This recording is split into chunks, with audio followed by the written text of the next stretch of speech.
আসসালামু আলাইকুম এভরিওয়ান। আজকে আমরা খুব গুরুত্বপূর্ণ একটি টপিক নিয়ে আলোচনা করব, সেটি হচ্ছে অ্যাটোস মেশিন বা কপিকল। তো কপিকল নিয়ে ক্লাস 9-10 বইতে একটা দূরে ম্যাথ আছে, কিন্তু এটা থিওরিটা ক্লিয়ারলি দেওয়া নাই, যার কারণে দেখা যায় যে অনেককে হচ্ছে এই বিষয়টা বোঝে না। তো আমাদের আজকের ভিডিওটা এবং এই পুরো প্লেলিস্টটাই মূলত থাকবে কপিকলের উপর।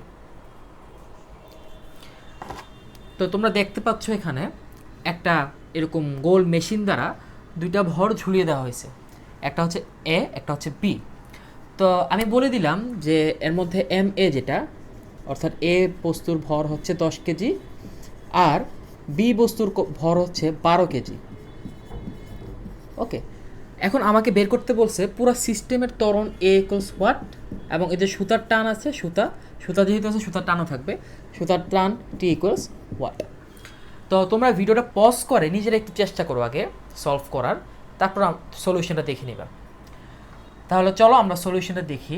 এখানে যেহেতু এমবি ভরের বস্তুর যেটি আছে সেটি হচ্ছে ভর বেশি এম এর চেয়ে, তার মানে MB is greater than M A. এটা যেহেতু তার মানে এমবিজি অর্থাৎ এমবি ভরের যে ওজন সেটা অবশ্যই এম এ ভরের বেশি হবে, তার মানে এমবি এর ওজন বেশি। ডান। তাহলে বি এর ক্ষেত্রে কি কি বল ক্রিয়া করছে আমরা দেখি। নিচের দিকে ক্রিয়া করছে কি ওজন এমবিজি, উপরের দিকে হচ্ছে সুতার টান টি। এর ক্ষেত্রে সেম, নিচে ক্রিয়া করতেছে এম এ জি, উপরে ক্রিয়া করতেছে টি।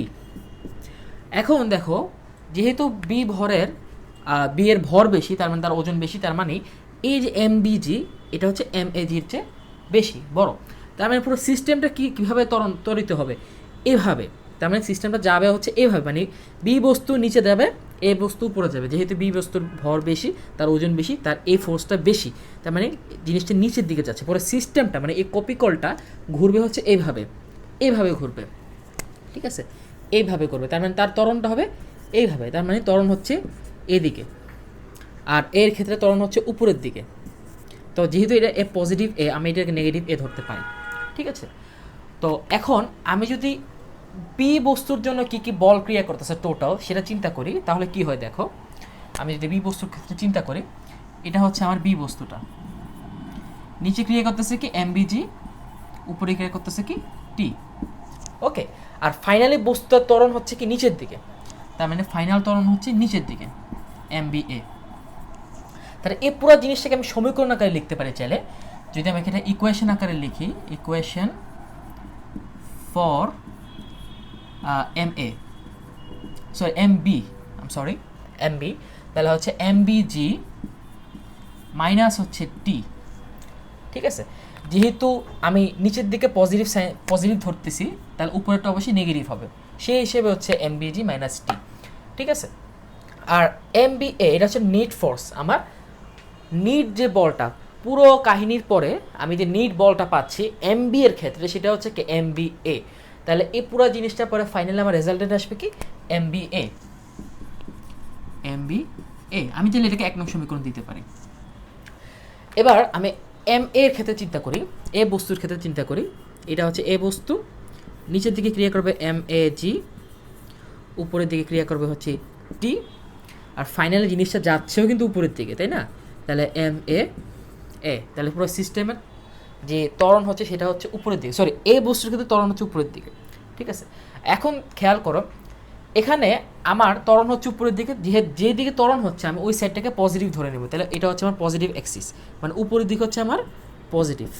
সেই ক্ষেত্রে আমি যদি নিট বল ছাড়া যে বলগুলো আছে, যে দুইটা বল নিট বল ক্রিয়েট করতেছে, যে দুইটা বল মিলে নিট বলটা বানাচ্ছে, সেই দুইটা বলের ক্ষেত্রে চিন্তা করি, তাহলে টি হবে পজিটিভ, টি হবে পজিটিভ, আর এম এ জি হবে নেগেটিভ, আর ফাইনাল রেজাল্টেন্ট আসবে আমার কি এম এ এ। 2 নং সমীকরণ। তাহলে আমি 1 আর 2 দুইটাকে যোগ করতে পারি চাইলে, ঠিক আছে।